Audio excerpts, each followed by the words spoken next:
Hello, everybody. Welcome to another session. Hi, Fabian. Hi, Kishin. Nice to see you. Yeah. So I think I'm gonna tackle. It's a quite a big topic, but we'll just make a little dent into it. So I'm talking about today um, a general past trauma. It could be childhood trauma. It could be intergenerational trauma. So, and in our philosophy of thinking, it could even be past life trauma.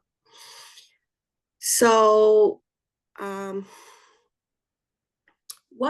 what happened in the past we can't control, right? And we know that.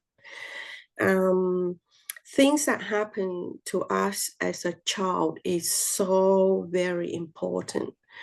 Um, and things that happen in our country, in humanity history, is also important because it say our great grandmother is well, my generation, my grandmother has been through wars, right?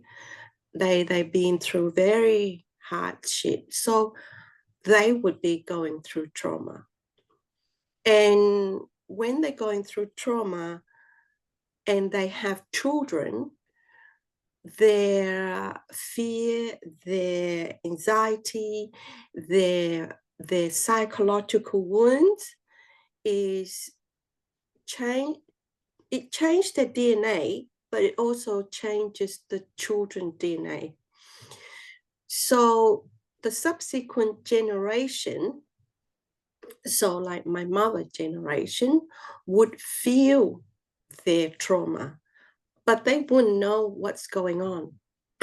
Right? So they would feel waves of depression. They would feel restlessness. They would feel some uncomfortableness, right? Some uh, distress, but they wouldn't know. It's quite unconscious, and so that would pass on to my generation, right? So that is what we call intergenerational trauma. Mm-hmm. Um, and so uh, even if you think you are healed and you work through your problems and you process your trauma and you've done the work and you live peacefully lifestyle, but you would get waves also, waves occasionally out of the blue, and you just go into spiral of low and quite depressive mood, right? So that is just to understand, right? To understand our past is important, but the work that we do is always the present moment. What we choose to do now, right? How are we going to heal and process those unconscious energy that surface up to us, right? So back to our practice, which is mindfulness, bring our awareness back to the present, especially back to our body, and just scan, do the body sweep or body scan. And what we'll notice is our body will tense up. It will tense up.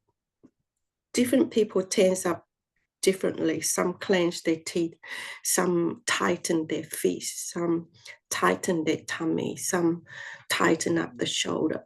So it's different. So you would know your own body, what it would do. And when you feel tension, then then our next practice is to go and scan our mind. What is in our thoughts? What are we thinking at that moment? And so we just release, right? So when this energy unconsciously come up, our tendency is to add thoughts into it. Our tendency is to label it. Our tendency is to define it and try to understand it. But in doing that, we make it worse. We identify, we grab on, and we make it into something that it is not, when it can be just realizing that something is here at this moment, and we can relax and let it come and let it pass.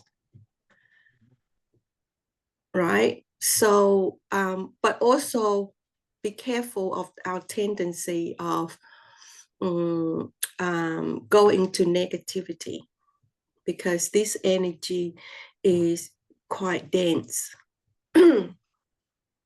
And dense energy tend to make us go into negativity, like self-critiques, self-blaming, or fault-finding, all of that.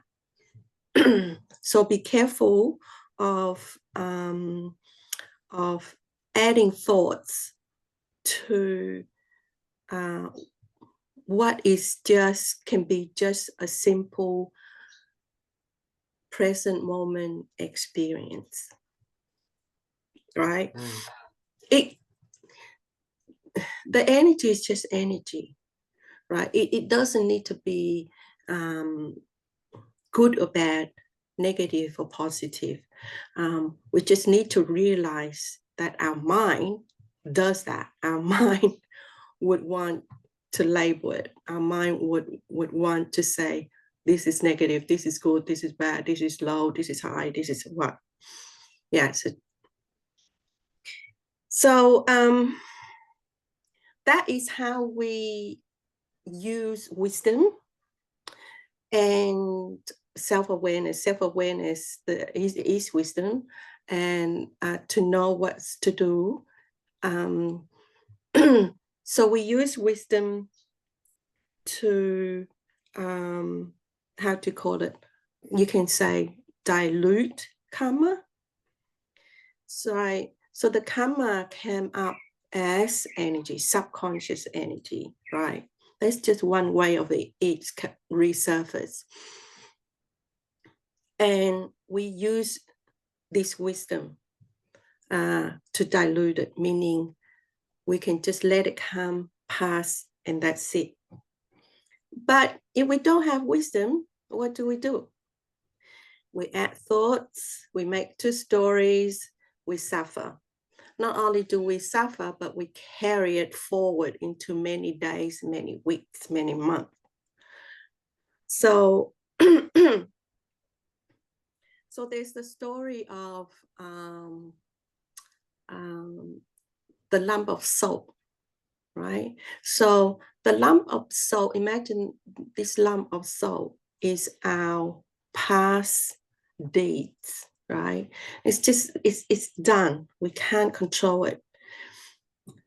But when this lump of salt arises and it's being added into this cup of water and we try to drink it, it's really uncomfortable, right? Quite painful.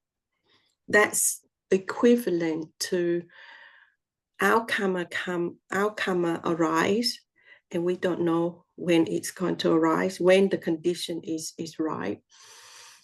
And the cup of water is our understanding.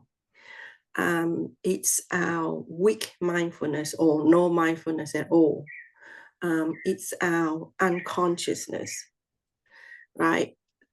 So that's the equivalent of the lump of salt in a little glass of water. But if this lump of salt is dissolved in this pond of water or this river water, then that's another story, right? It's hardly tastable at all. So that's equivalent of karma arise, this energy arise in this present moment.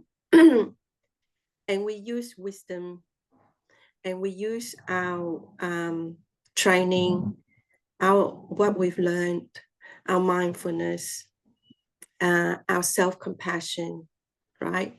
All those is the river. So when the energy come up and you know what to do, it passes. So it hardly touches you at all. It's like equivalent of drinking that lump of salt in a river of water. Yeah, you barely feel it. You barely Yeah, taste the salt.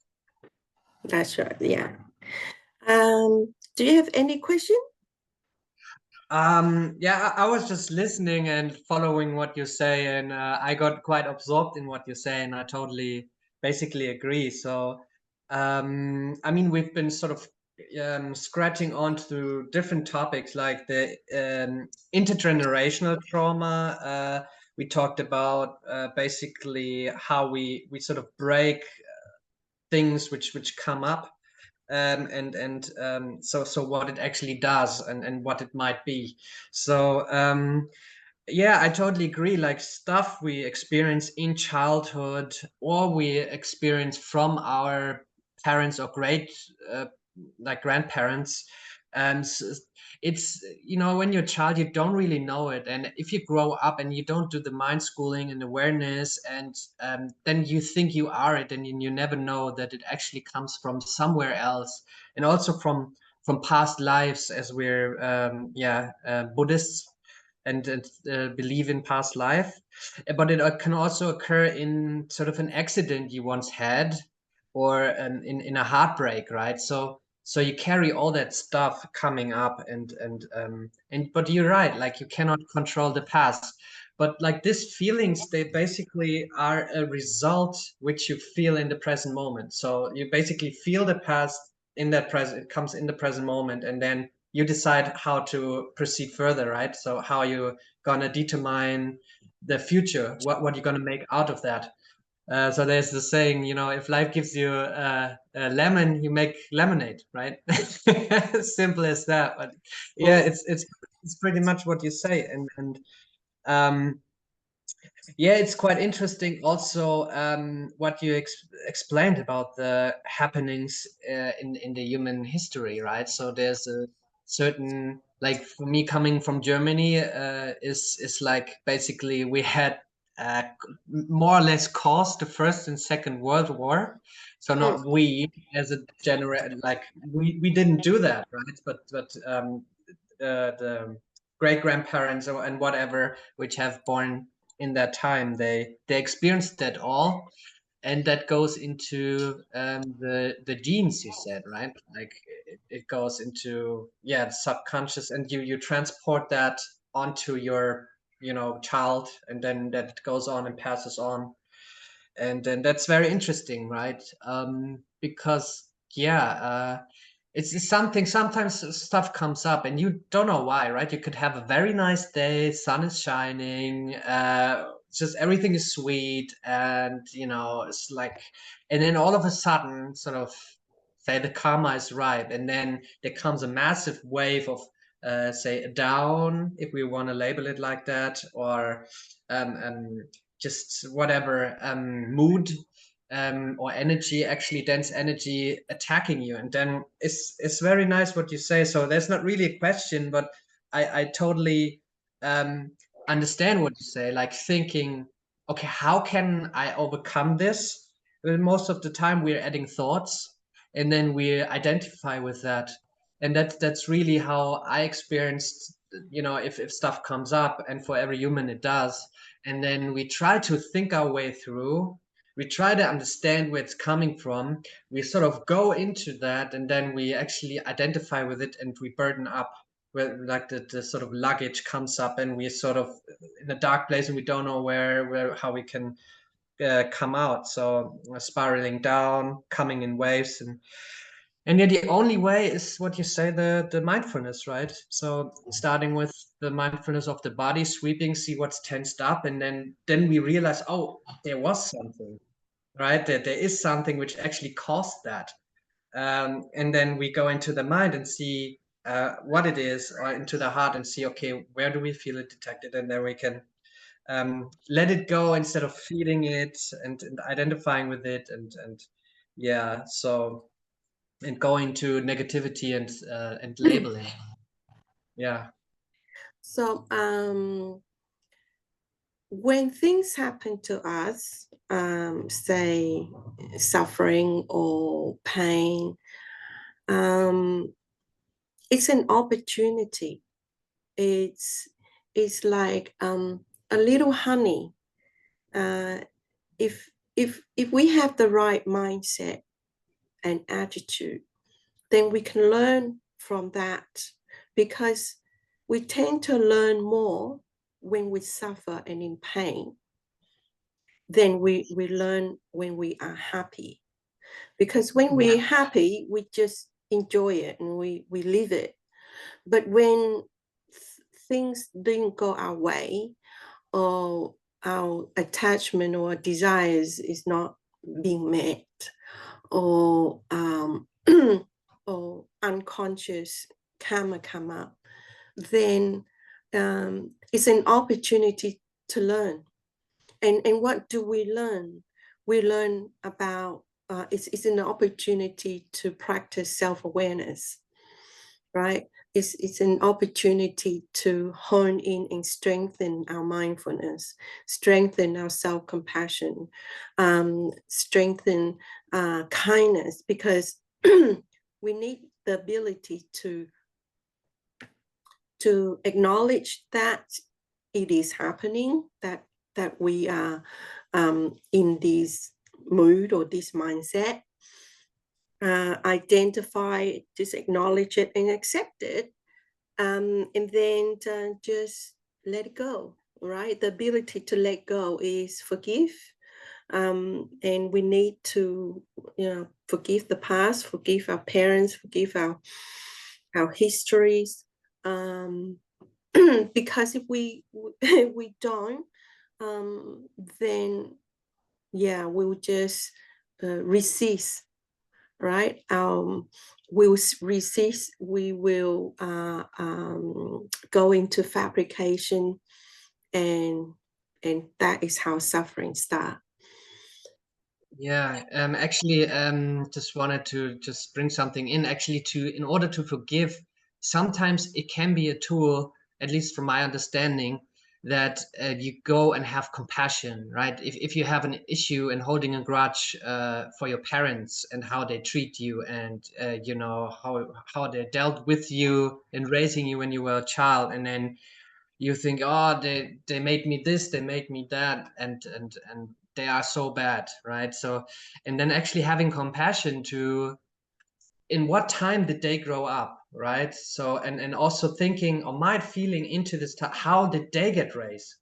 As we just said, right?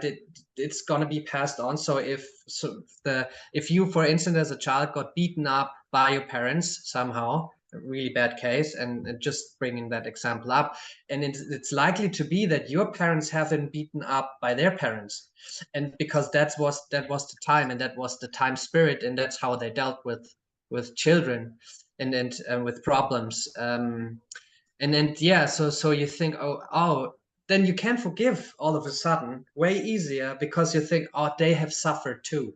Because like, if you don't speak your mind and understand that, you think your parents wanted, they brought you evil, they did that on purpose, and then they just wanted you to hurt you.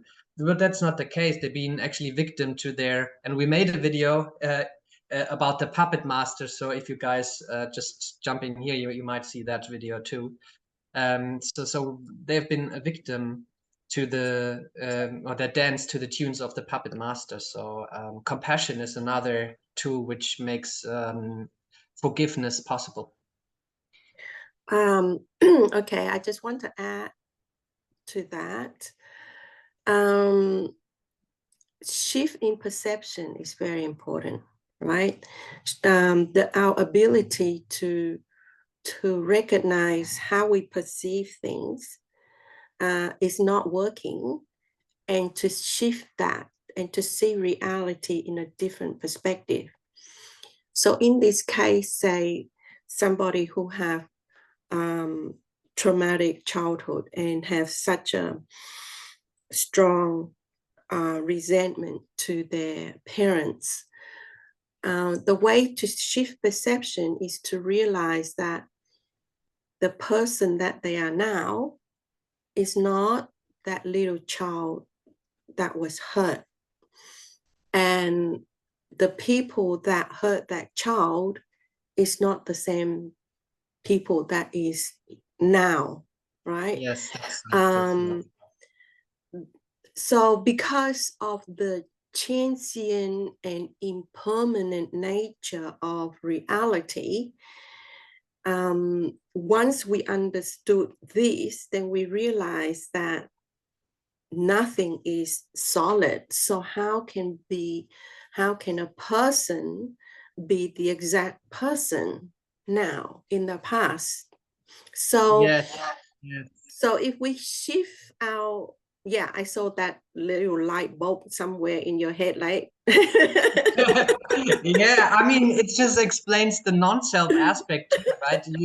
You're covering right there impermanence, but in fact is why we're holding a grudge to people is actually that we believe that there's a self behind that, right? So, Mm. but how can there be a fixed, solid core of things or substance or uh, entity or whatever you want to call it, self, and if that's changing all the time? So how, it's just programming, conditioning the next, all that. So yeah, that's been the light bulb. Yeah. So I found that shifting perception in this particular example is quite effective for people to forgive the past, forgive their parents, and also forgive themselves, um, to carry this hurt of these little people all all these years, right? So anytime you have that light bulbs and you drop the burden of your past, is a massive relief. You don't have to carry all the woundings of the history of humanity, of all the years in your past. You don't have to carry them, right? Because today you are new. Today you're different, right? You might not, we might not be completely different, but we are different in the sense that, like a big tree, little seed, give little seed, and little seed grow to a tree. So our past and our present is like that. It's like the big tree. In some sense, there is the same genetics, the same imprints, the same personality that is maintained through the years. But definitely, we are not the same. So understand that, and then we can shift our perception, and it's easier to let the past go. Yeah, it's I just wanted to add that sometimes if we're angry with a person and then we sort of we live, actually we dwell in that anger, so every time we think about that person or we see that person, or whatever we hear about that person, so that anger comes up, and then we have this ill will sort of radiating towards that person. And so what actually we think is that it actually uh, is it brings us something good, like to hold up this anger, so we think it's justified, and we think Yeah, so we basically actually want to hurt that, or we, yeah, hurt that person in a way. But the thing is that we are holding this hot coal is basically what the Buddha gave an example for, right? So if you're yelling at a person, if you're insulting a person in whatever, it's like throwing a hot coal at a person. So, but that, who's, so he, Buddha says, like, who's be burned first, right? Of course, the person who picks up that coal, and this hot coal we carry all the time in our heart, and we think it's benefiting us for some reason, or it's justified, or it's good to hold up that. But in the truth is that it actually damages us. It distorts our perception. The present moment is always filtered with that emotion, and yeah, we are new, so I totally agree. So with the tree, it's like, yeah, it might be that this big tree has grown from, and if that small little tree wouldn't be there, of course the big tree wouldn't be there. So yes, the big tree resulted from that small one, but it's definitely not the same in size, in weight, in functionality, in efficiency, in whatever. It Yeah, also it has fruits, right? The big tree might have fruits where the small one didn't have. So it's actually totally different tree. Yeah, it's very interesting to think about it this way. And the beauty of seeing that you are new and different every day is that um, we that's the benefit of mindfulness. As our mindfulness is strong and we're able to stay more and more in the present, we become more uh, we love simplicity, we're more content, um, we have the sense of wonder like an innocent child, because everything is new, everything is even though you already read the book, you read it again and it's still new, still fresh, even though you already watched the movie like once, twice, and you watch it again and it's still, you still gain pleasure from it. So that's another very wonderful way of living, to see yourself as just today, right? Mhm. If you're able to do that, that's so wonderful. You go to work and you see this person who you have conflict from yesterday, and you treat them with no bias perception from yesterday. That's like so wonderful, and the person would react to that. Um, Yeah, totally. It's like the chain of goodness will then rise. Like if you're able to let go, like it basically transforms the whole world. Is like if you can do that really day by day to sort of restart the system, and then and you get better at it and more present and more mindful, and you're able to cut through your moods and downs and whatever emotions coming up, then it's such a like nice world. And I think you get even better, like that you can do it every half a day, you sort of restart, and then you get better like every hour, and then you get so good that you can do it at every moment. It's just news. And like everything you watch, like also like sky, like clouds passing by, or like the sparkling zodiac stars, and not labeling them, not just looking at them, and then that gives you such a joy, because there's no it doesn't matter like if you what your parents or things or objects or situations or even yourself. I think it's just a great opportunity to change your life by changing the perception. Yeah. mm. um, so we got come back to being the little ripple, right? So changing the world start with changing ourselves. And when we do that, we become this, we have this little ripple effects.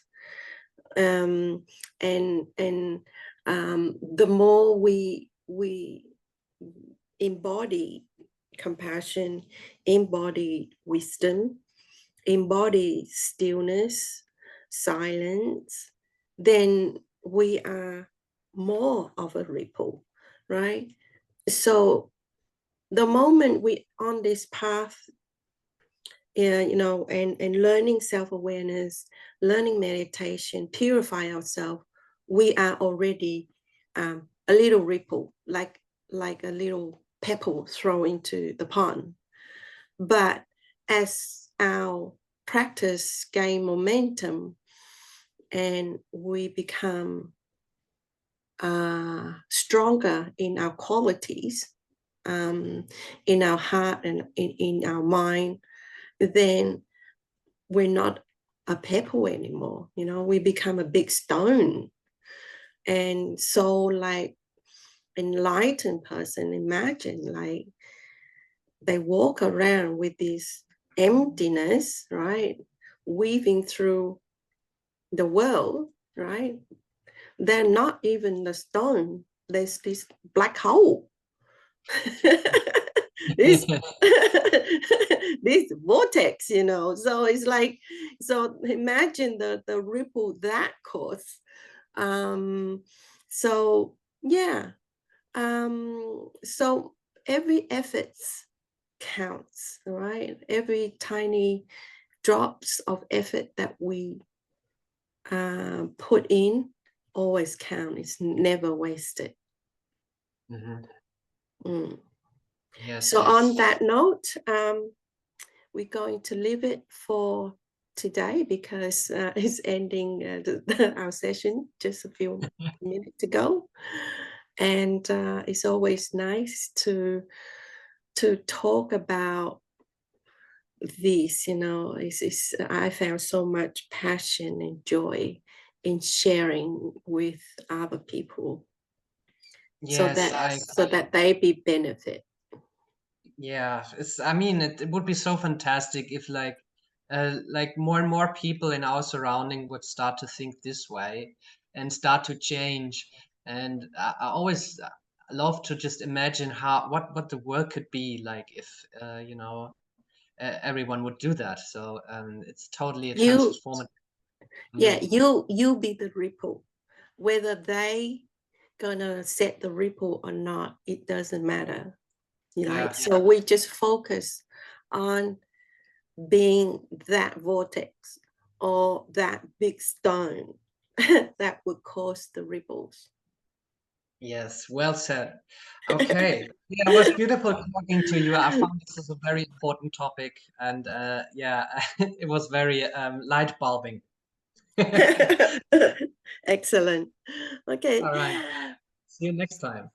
Thank you for tuning in, everybody, and see you.